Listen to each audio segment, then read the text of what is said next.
You know, I never have updated you on what we learned, at least on what we think we've learned about Red. Told you last year, she showed up starving to death. I mean, she probably didn't have a day left. She could barely walk. It was terrible.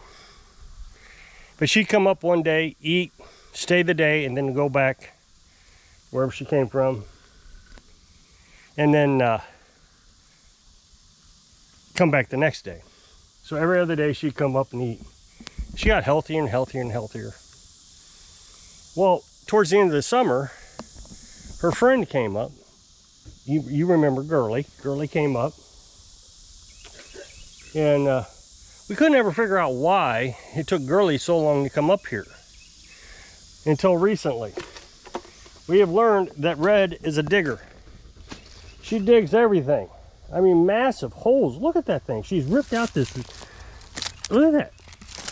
Completely ripped it all out. So my guess is she dug underneath a fence and got out.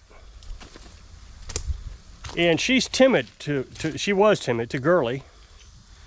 So Girly was probably getting whatever foods, we know that somebody was going over there occasionally and feeding them. So my guess is Girly was getting all the food. But Red finally dug a hole big enough for Girly to get out of underneath the fence.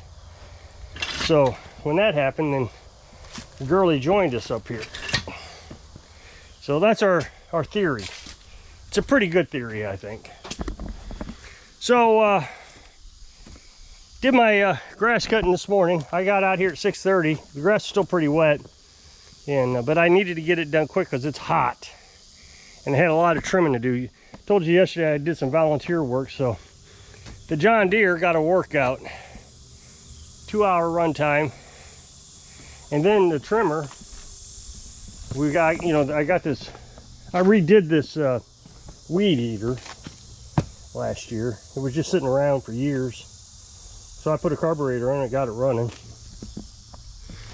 But I learned something about those. They were only designed to work 15 or 20 minutes, and then they get hot and they shut off. They don't have a very good cooling system, so it shut off. It bogs down. It's terrible. So anyway, I got it all finished, the volunteer work, and the volunteer work was basically all trimming. It was a terrible yard, all rock. So anyway, got it done. It was pretty hot. Drank plenty of water. So it's Sunday. I didn't mention it, and that's important to this video. It's Sunday. Anyway, one of the breaks that I took, I was trying not to take too many breaks because I wanted to cut the grass while it was cool. But I was having such a fit with the dang weed eater that I'd had to come down, put more string on. I mean, everything, like I said, everything was rock. So I'd put more string on, fill it up with gas. Then it died. Then I started adjusting the carburetor just to try to get me through it. That didn't work, so I had to let it cool off. And anyway, the weed eater is what took me so long. I am considering getting one of these. I mean, I've got a still in there, but it needs a throttle cable, and they're like $90 for a cable. I'm not going to do that. So I might just see if I can go buy one, a new one, and just be done with it instead of piecing these used ones together. I mean, it's a good idea to piece the used ones together, but then again, I don't know if it's really necessary. I mean, as soon as that one cools off, it runs fine, the weed eater. So as long as I don't do a lot of volunteer work, it should be fine. And it's so hot. I'm sure that had something to do with it. But anyway, so during one of the breaks, a guy messaged me. Remember, this is Sunday at 7:02. It says, "Are you still not taking work from me?" You may remember last year we had a guy who was a commercial grass cutter. He cut grass for a living, and both of his zero turns are Husqvarnas, and they were made in 2015, both of them. Then he had a Cub Cadet that was built around the same time frame. Fortunately, the thing is, the Cub Cadet was in a lot better shape. I mean, it had its issues, and I worked on them, but it wasn't near as bad. But the Husqvarnas, they're not designed for these commercial jobs. The first time we brought one over, the magnets on the flywheel had broken off. And that's a clear indication that the flywheel got overheated. It just ran too long. I mean, the Beast has done the same thing, but that Beast was built back in the year 2000 or 2002, I can't remember which. So, you know, that's from age. So here you've got a Husqvarna that's being used all day long, and it has age. So anyway, I mean, I had to get a new flywheel. That was expensive. And that pretty much ruined his budget for the year. I mean, he was really under tight constraints because that cost so much. But he just kept bringing stuff over, and it was one thing after another, and then he started wanting warranties on everything. Everything needed a warranty. And I didn't realize last year that I needed to have a warranty policy, which I do now. But last year I had a 30-day warranty, and that seemed pretty fair. That means that if you're running a mower once a week for an hour, you get 4 hours runtime on it. And I thought that was quite reasonable. I run the John Deere. Well, actually I run the John Deere every other week, but if I were to run it every week, I run it for an hour a time. That would be 4 hours, so a month warranty. I thought that was a pretty good warranty. I now realize that you don't warranty commercial stuff. Maybe I should have realized that, but I didn't. Because if you warranty commercial stuff, on day one, they'll have that 4 hours gone. So he wanted everything on warranty. I remember one time we brought a weed eater one time, and it was a still, and it just needed a new air filter. That was it. It wouldn't start because it was so clogged up with gunk. So I put an air filter on it and gave it back to him. And a while later, it wouldn't start again, and he wanted it under warranty. And I said, I put an air filter on it. That's not warranty item. So it was getting frustrating.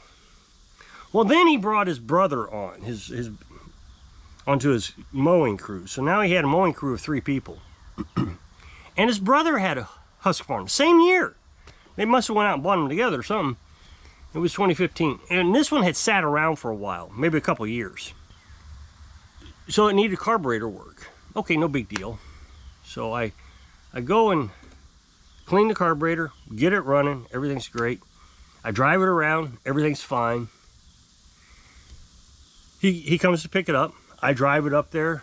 I put it on the trailer. He may have even put it on the trailer. I don't know. But he was standing right there when I drove it up to this trailer. And, you know, it's 200 feet, 300 feet. I don't know. It's a good distance to his trailer. So he's seeing me do the zero turn thing and everything's working fine.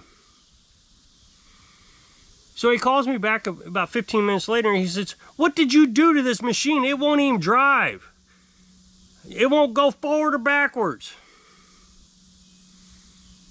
I said, "I didn't do anything to it." "Well, you should be checking these things. What is wrong with you?" I said, "I drove it up to your trailer. I test drove it. And then I drove it up to your trailer. You saw me drive it." "Well, that doesn't excuse why I got to bring it back now. 15 minutes, you know," he was upset. So of course, he wanted that under warranty. Carburetor won't drive.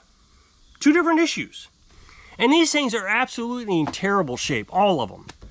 The wheels flop around because the bushings are bad. Now I'll show you what a bushing looks like. They go on the shaft. I thought I had an open package of them. Oh, here's one. So this goes in your hub of your wheel, and it slides into the shaft. And it was completely gone. They're just completely gone. He doesn't want those replaced, so they just bounce around on the front wheels. All the safeties are bad. When you start one of the machines, you got to put your foot up like this on one of the safeties, hold the brake on another safety, and oh, what was it? He had to do something with the seat. And so you got, you know, like all your limbs are doing something so you can get this thing to start. And I zip tied one just so it would start for me. And but I didn't want to mess with them, because once I touch them, then I'm responsible legally. A mechanic, if you're going to touch them, you're now responsible for them. You got to get them all to work. So I didn't do that. So I zip tied one and I cut it off before he got over there. He said, "Oh, you figured out the starting trick?" And I said, "Yeah, I zip tied it." He says, "Why didn't you leave the zip tie on?" I said, "Legally, I can't do that." "Well, you should have fixed it." I said, "But you're out of money. You told me you have a budget." And that was the thing. Every time he would call, "You know I'm on a budget. I can't just be throwing money out of this hand over fist." Like it was my fault that he has antique equipment running at 10 hours a day. So his brother brings that back, that mower, and I fixed the belt problem. All it was a tensioning spring. That's all it was. Had broke. So I fixed the spring, got it back to him. Well, they immediately bring it back, and the carburetor is flooding out.